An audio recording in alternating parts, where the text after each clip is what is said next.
Baik, assalamualaikum warahmatullahi wabarakatuh. Hari ini kita akan melanjutkan pertemuan kita pada mata kuliah mekanika fluida. Jadi ini adalah lanjutan dari pembahasan sebelumnya, di mana kita membahas bagaimana kinematika aliran pada saluran tertutup. Nah, sekarang kita akan lebih banyak memfokuskan tentang saluran tertutup itu sendiri. Baik, langsung saja. Sebelumnya kita perlu tahu ya bahwa ada namanya saluran terbuka dan saluran tertutup.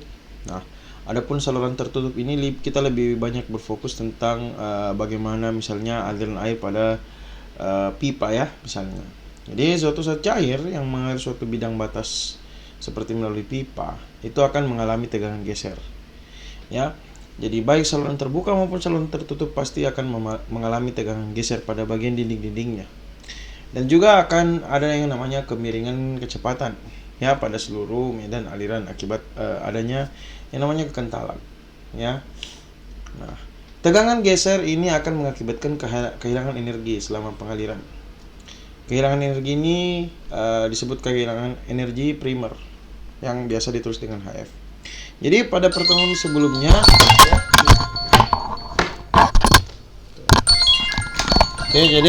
pada pertemuan sebelumnya kita sudah membahas tentang ada dua jenis kehilangan energi. Ada yang namanya kehilangan energi primer, ada juga yang namanya kehilangan energi sekunder.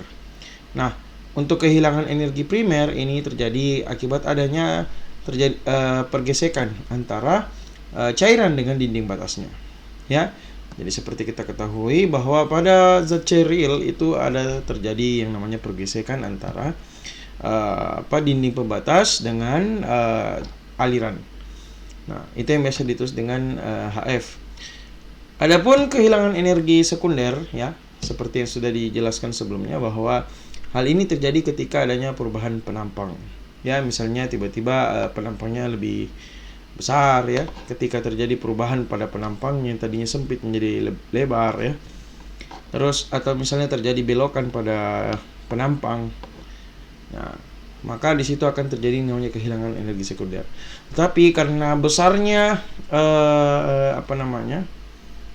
bukan besarnya ya, tapi karena panjangnya saluran tersebut, maka kadang kehilangan energi sekunder itu diabaikan. Jadi yang terkadang perhitungkan adalah kehilangan energi primernya, yaitu terjadinya gesekan antara cairan dengan dinding batas. Oke, nah pada aliran steady dan seragam ya, di dalam suatu pipa terdapat yang namanya tegangan geser yang biasa menggunakan tau 0, di mana tau 0 ini konstan di sepanjang pipa karena tebal lapisan batas biasanya adalah tetap ya, tidak ada terjadi perubahan, sehingga laju kehilangan energi atau kemiringan bisa ditulis dengan SF sama dengan HF per L. Jadi SF ini adalah kehilangan energi atau biasa disebut juga sebagai kemiringan energi, itu sama dengan HF dibagi dengan L. Jadi dia kemiringan seperti ini ya. Ini kita pakai prinsip dasar saja Pythagoras, di mana kemiringan ini adalah F ya dibagi dengan L ya. L itu adalah panjang jarak antara titik ini dan titik ini dari sisi horizontal ya. Jadi jarak dari sini ke sini dari sisi vertikal dibagi dengan jarak dari sini ke sini dari sisi horizontal, maka akan didapatkan SF atau kemiringan energi atau kemiringan gradients ya, energi gradient. Jadi garis kemiringan hidrolik atau garis kemiringan tekanan HGL adalah garis yang menunjukkan tinggi tekanan pressure di sepanjang pipa. Nah, di dalam pipa dengan penampang seragam ya, tinggi kecepatan adalah konstan dan tinggi kemiringan garis kemiringan energi adalah sejajar dengan garis kemiringan tekanan ya. Sini kita bisa lihat ya. Nah, di mana tinggi kecepatannya adalah konstan ya. Sedangkan garis kemiringan energi adalah sejajar dengan garis kemiringan tekanan ya. Nah, kira-kira seperti itu. Jadi garis kemiringan tekanan itu adalah HGL dan dia sejajar dengan EGL. Nah, sekarang di sini ada selisih ya antara tinggi yang ada di sini dengan tinggi yang ada di sini. Nah, di sini ada selisih, maka selisih inilah yang disebut sebagai HF. Nah, di sini kita tulis dengan sigma HF ya. Artinya ada juga diperhitungkan sebenarnya hal-hal lain, tapi di sini kita hanya berfokus pada HF saja. Artinya hanya berfokus pada kehilangan energi akibat adanya gesekan ya antara cairan dengan dinding pembatas. Nah, di dalam aliran steady uniform ya, gaya dorong itu sama dengan gaya tahan ya. Dan persamaan antara penampang 1 dan penampang 2 adalah seperti ini ya, di mana P1 dikurang P2 dikali A ditambah rho G ya dikali A dikali L sin theta sama dengan tau P dikali L ya. Nah, kira-kira seperti itu ya. Nah, jadi kalau misalnya di sini ya ada suatu pipa ya, titik 1 dan titik 2. Nah, terus di sini berapa perbedaan antara tekanan dari titik sini dengan di titik sini ya. Terus habis itu dikali dengan luas penampangnya. Nah, oke. Nah, terus setelah itu ya rho G AL sin theta. Jadi rho G itu adalah berat berat jenis air ya, dikali dengan luas penampang ya, ini luas penampangnya dikali dengan panjang ya. Jadi terjadi di sini namanya pergesekan di sepanjang pipa. Nah, kenapa di sini ada sin theta? Maka sin theta ini adalah kemiringan dari pipa tersebut. Kalau sin theta sama dengan 0 ya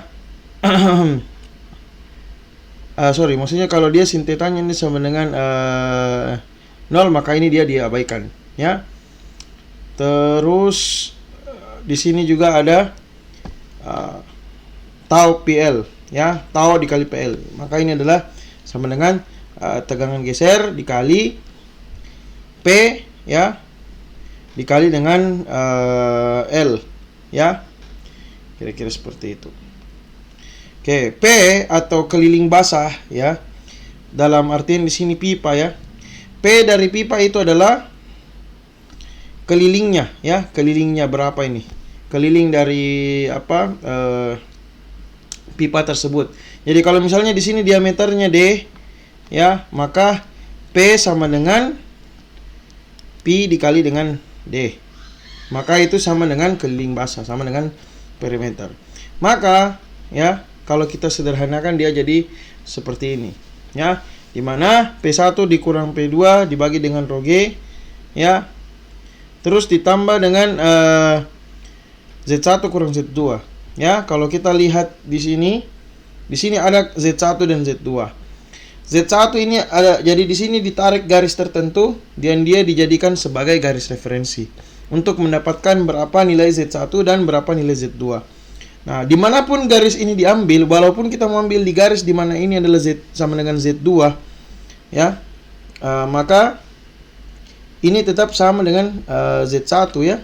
Kalau misalnya kita jadikan Z2 sebagai titik datum atau titik referensi, maka itu sama dengan Z1 ya, tetap antara selisih antara titik 1 ke titik 2. Jadi selama dia di bawahnya Z1 dan Z2 atau sama dengan Z2, dia tetap bisa dijadikan sebagai titik datum. Maka di sini kita akan mendapatkan ini ya. Kita akan mendapatkan Z1 kurang Z2 ini nanti ada H ya. Atau biasa dipakai Z saja langsung. Terus ini sama dengan tau PL dibagi dengan rho G dikali A. Nah, tadi rumus yang ada di sini ya. Rumus yang ada di sini dia disederhanakan ya, supaya dia bisa mirip dengan rumusan ini ya. Rumusan Bernoulli.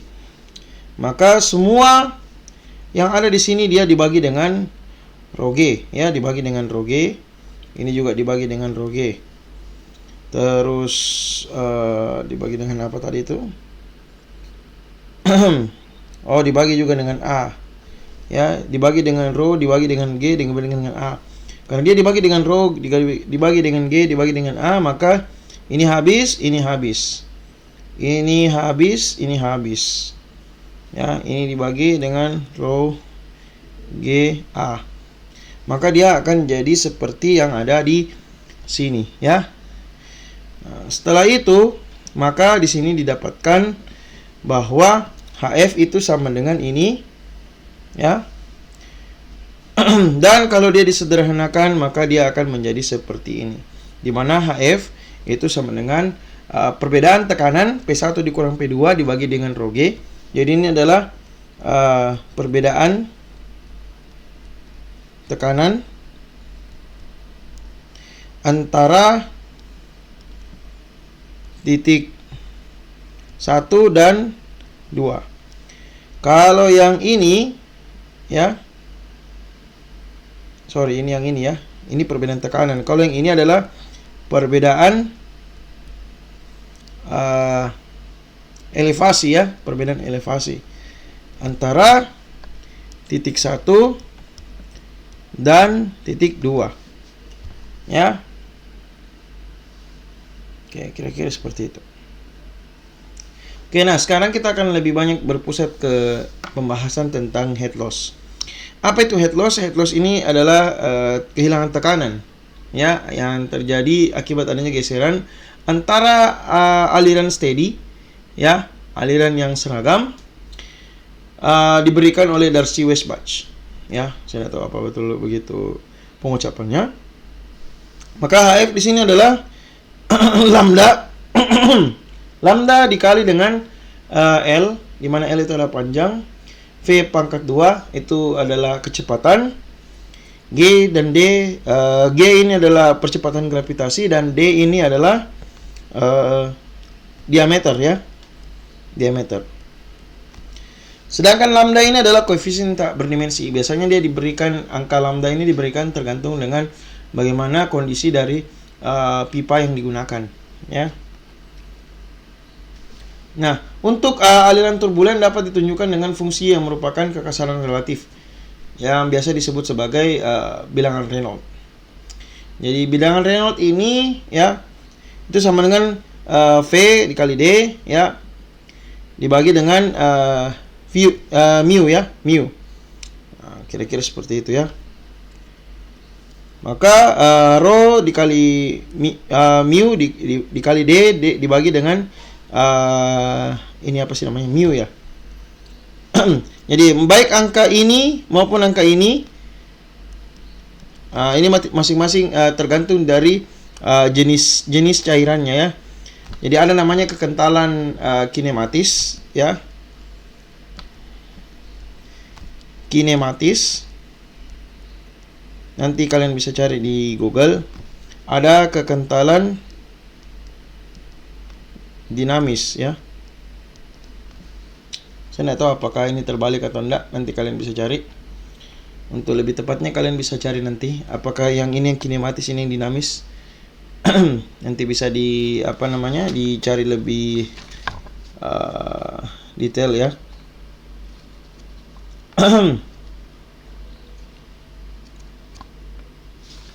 Oke, baik, ya, kira-kira seperti itu. Nanti bisa dicari lebih ini. Berikutnya, bilangan Reynolds ini adalah bilangan-bilangan yang tidak mempunyai dimensi, yang menyatakan perbandingan gaya-gaya inersia terhadap gaya-gaya kekentalan. Nah, percobaan yang dilakukan oleh Osborne Reynolds pada tahun 1884 ini menunjukkan ada dua sifat, yaitu laminar dan turbulen. Ya, jadi yang dia gunakan itu adalah sebuah peralatan yang digunakan dalam percobaan tersebut, yang terdiri dari pipa kaca. Jadi di dalam pipa ini dia dibuatkan katup sehingga dapat melewatkan air dengan berbagai kecepatan, ya. Jadi di sini ada kerannya. Nanti kerannya ini bisa dibuka tutup, ya, untuk mengatur kecepatan aliran tersebut. Nah, terus di bagian sini dia ditaruh tinta, ya, ditaruh zat warna tertentu sehingga bisa melihat kira-kira ketika dia dibuka, kerannya dibuka seberapa besar. Terus kita bisa melihat bagaimana pola pergerakan aliran di sini, ya. Bagaimana cara melihatnya dengan menggunakan, bagaimana menilainya dari menggunakan tinta. Nah, berdasarkan penemuan Reynolds tersebut, bukan penemuannya, tapi dari percobaan Reynolds tersebut, dapat ditunjukkan bahwa kecepatan aliran yang kecil di dalam pipa kaca, maka zat warna itu akan mengalir satu kali lurus begini, ya. Tapi kalau dia dibuka katupnya secara sedikit demi sedikit, kecepatannya akan bertambah besar, maka garisnya akan mulai begini-begini, terjadi turbulensi di dalam aliran. Nah, kira-kira seperti itu ya. Nah, ada beberapa faktor yang mempengaruhi terjadinya perbedaan aliran. Hasil dari percobaan Reynolds adalah, yang pertama adalah faktor keadaan aliran, yaitu kekentalan zat cair. Yang kedua adalah rapat massanya, di mana Rho itu sama dengan M dibagi dengan V, dan diameter dari pipa tersebut.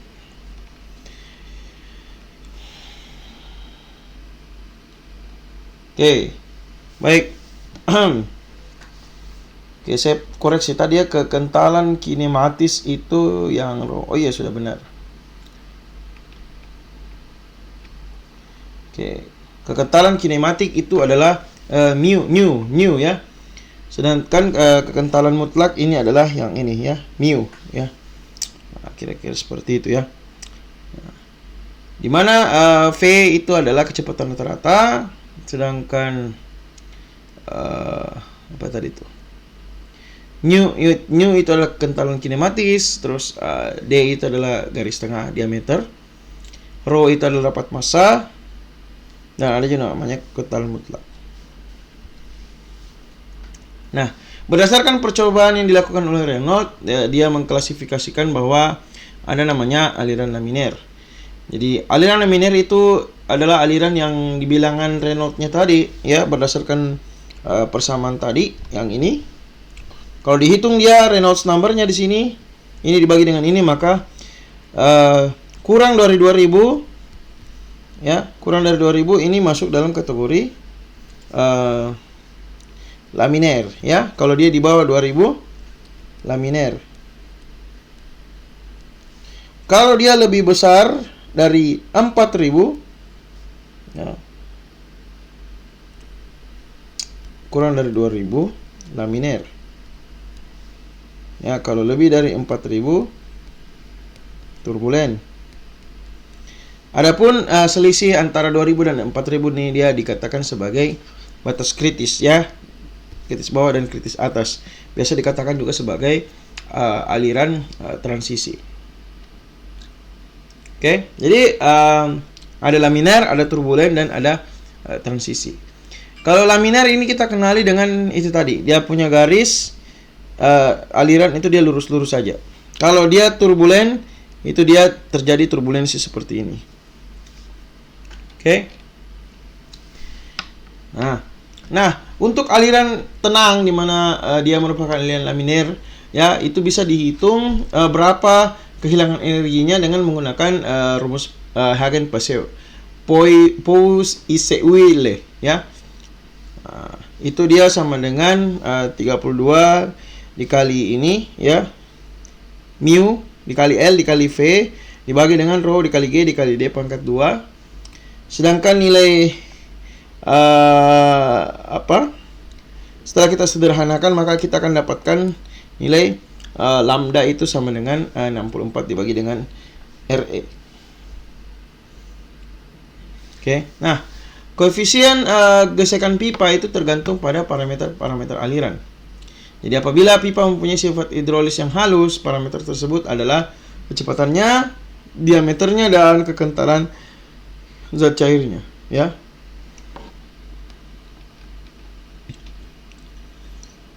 Nah, berdasarkan percobaan yang dilakukan oleh Blasius ya, rumus empiris untuk aliran turbulen dalam pipa halus adalah lambda sama dengan 0,316 dibagi dengan Reynolds number dibagi di pangkat 0,25.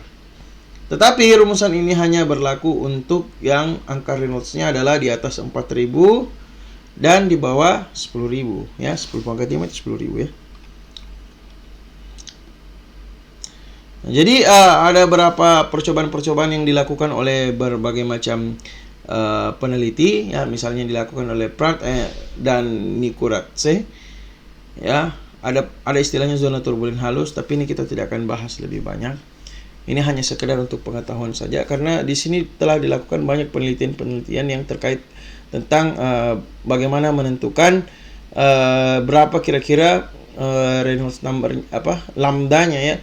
Lambda di sini adalah untuk menentukan kira-kira berapa kehilangan energi ya, energi loss akibat adanya gesekan antara aliran dengan pipa.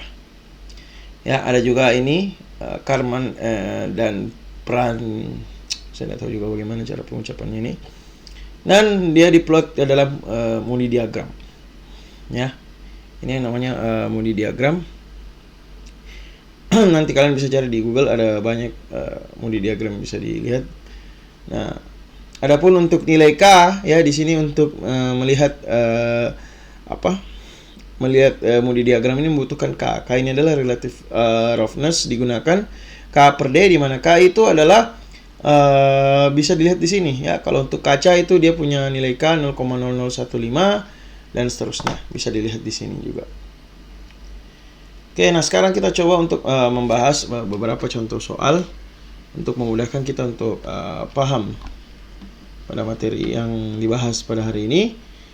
Yang pertama ini adalah, sebentar saya siapkan space untuk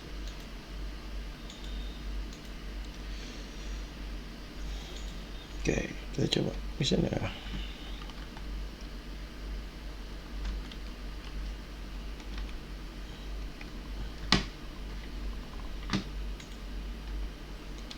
tunggu sebentar, saya tambahkan dulu halamannya supaya mempermudah sebentar kita.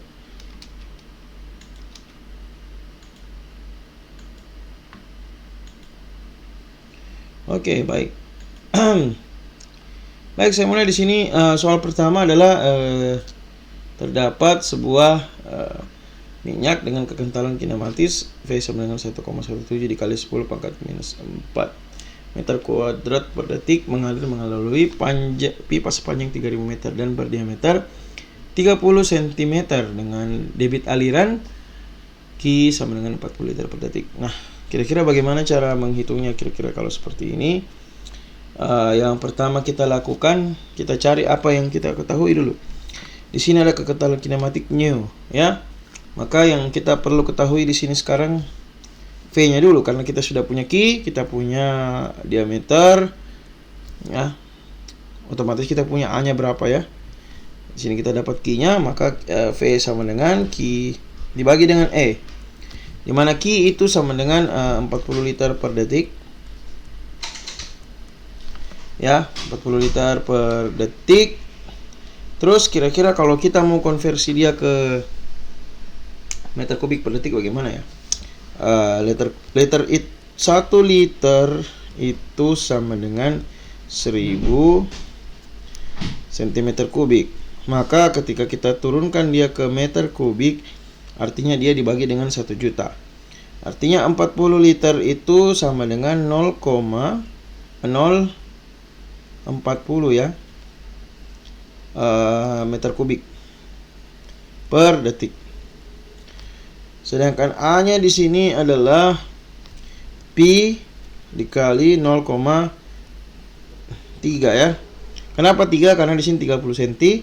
Ketika kita konversi ke bentuk meter, maka dia dibagi dengan 100. 30 dibagi 100 0,3, artinya 32 bagi dengan 4. Ya. Saya tidak tahu berapa ini, silakan nanti dihitung kira-kira berapa. Nah, setelah dihitung, yang perlu kita tahu berapa kira-kira Reynolds number-nya. Bagaimana menghitung Reynolds number? Reynolds number ini dia sama dengan V dikali D kali mu. Ya, mu tadi sudah ada kita punya ya. 1,17 dikali 10 pangkat minus 4. Yang di sini sebentar. Ini berapa sih? 0,3 pangkat 2 sama dengan 0,009 0,09 bagi 4 berapa ya kira-kira kali pi. Ini dibagi ini kira-kira 0,75. Oke, 0,75 0,9 ya kemungkinan ini sekitar 0,6 mungkin ya. Kalau di sini 0,6, maka dia mungkin di sini sekitar berapa ya? 0,6 itu kan sama dengan 6 dikali 10 pangkat minus 1 ya. Di sini 1, di sini minus 3. Ini hilang. 10-nya hilang, 10-nya hilang. Artinya minus 3 pindah ke atas. Mungkin sekitar berapa ini ya? 6.000 dibagi 1,117. Berapa itu ya? Ya mungkin dia sampai 2.000 lah ya. Kurang lebih 2.000 ya. Saya tidak tahu, nanti kalian bisa hitung sendiri. Kan saya tidak pakai kalkulator di sini. Hitung nilai realnya sendiri.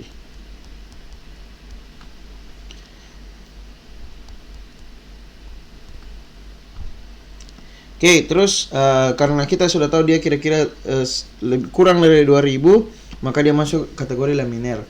Nah, karena dia kita sudah tahu bahwa dia masuk kategori laminer, karena dia laminer, maka yang kita gunakan itu adalah F sama dengan 64 per RE. Ya, nah, anggaplah misalnya berapa gitu kan. Nah, nanti kita tinggal hitung HF-nya itu sama dengan F dikali L-nya tadi 3.000. Sorry, ini saya jelaskan step by step aja ya. Ini F dikali L dibagi dengan D dikali V pangkat 2 per 2G. Maka F-nya tadi dari sini. Terus L-nya itu 3.000. Sedangkan D-nya itu 0,3. Ya, 0,3 itu artinya 3 per 100 ya. Aduh, salah ini. 0,3 itu sama dengan 3 per 100. Nah, di sini 3 per... Aduh, salah. 3 per 100. Maka di sini kita bagi, ini sisa 1000 kali 100, maka di sini menjadi 100.000 ya. Dikali 0,6 tadi kayaknya. 0,6 pangkat 2. Ini sama dengan 2 dikali G-nya itu kita kasih 10 aja kali ya. 10 kita hilangkan di sini nolnya. Maka ini 0,6 bagi 2. 0,6 pangkat 2 itu kan 0,36. 0,36 bagi 2 sama 0,18. Maka ini adalah F dikali 100.000. Bentar, pakai kalkulator aja kali ya. Nah. Oke, pakai kalkulator.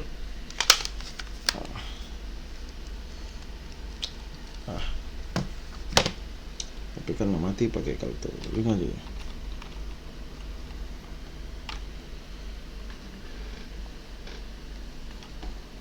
Tadi berapa sih? 10.000. 10.000 dikali 0,36. Artinya oke, kita hitung dulu F-nya tadi berapa. RE-nya kan kira-kira 2.000 ya. 64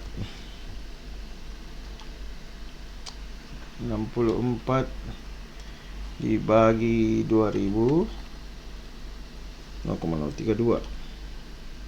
Anggaplah di sini 0, nggak sampai segitu juga kayaknya. 0,03. Oke, 0,033 dikali dengan 0,36 dikali dengan 10.000. Maka ini sama dengan berapa ini? Oke, 0,03 sorry, salah saya. 12.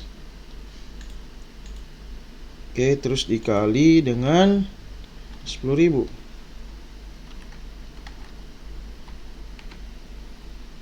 Oke, maka didapatkan sekitar ini ya, 115,2.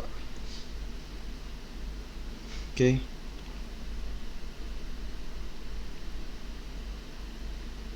Nol 0,03. Ini ada yang salah enggak ya? 0,36. 0,6 pangkat 2. Sebentar, kayaknya ini bagus itu dari awal aja ya.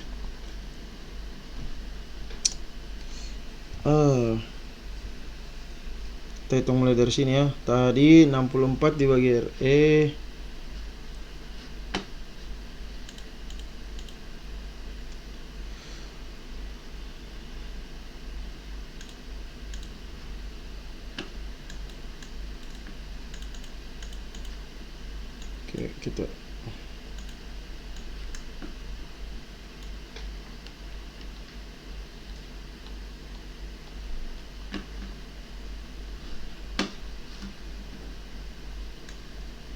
Oke, kita coba ulang ya.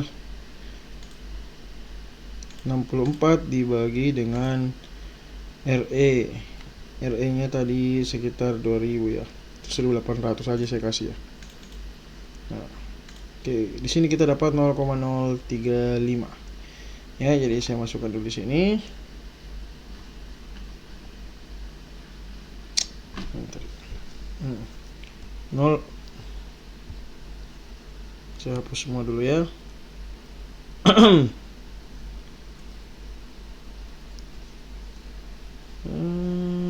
Tuh. Oke, kita coba ulang dari awal. Ini 0,036 ya, 0,036. Terus kita masukkan angkanya di sini 0,036. Terus L-nya tadi 3000. D-nya tadi adalah 0,3. 0,3 terus dikali dengan V pangkat 2. V pangkat 2 itu tadi 0,6. Ya, 0,6 pangkat 2 dibagi dengan 2 dikali 10. Nah. Oke, 10-nya kita hilangkan, 0-nya hilang. 300 dibagi dengan 0,3. Maka di sini ini 0,036. Kita pakai kalkulator dulu di sini. Dikali 300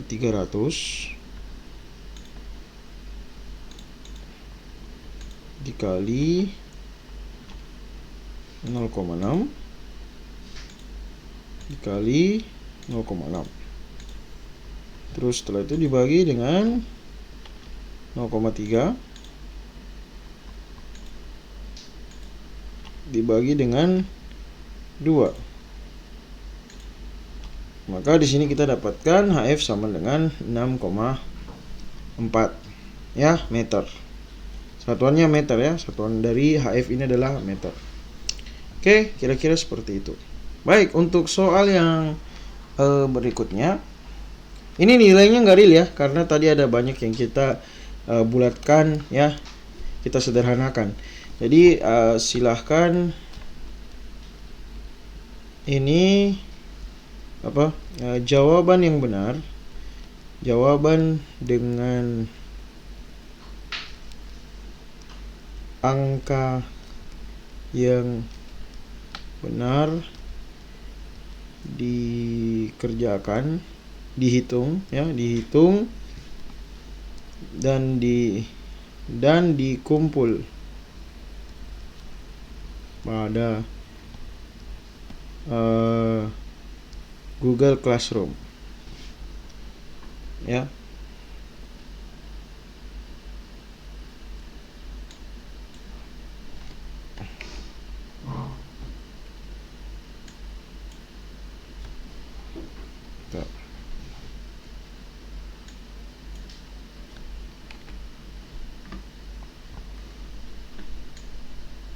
Oke. Oke ya, jadi kira-kira seperti itu. Baik, selanjutnya soal yang kedua ya. Jadi di sini ada apa namanya pipa halus dengan diameter 0,5 meter dan panjangnya 1000 meter. Mengalirkan air dengan debit 50 liter per detik dengan kekentalan kinematis nu 2 dikali 10 pangkat minus 6 meter kuadrat per detik. Nah, sama seperti yang tadi, yang pertama kita cari adalah V-nya. V itu sama dengan Q per E. Tadi itu 50 liter per detik, maka kalau dia dikonversi menjadi dikali berapa tadi itu? 0,005 berarti ya, 0,005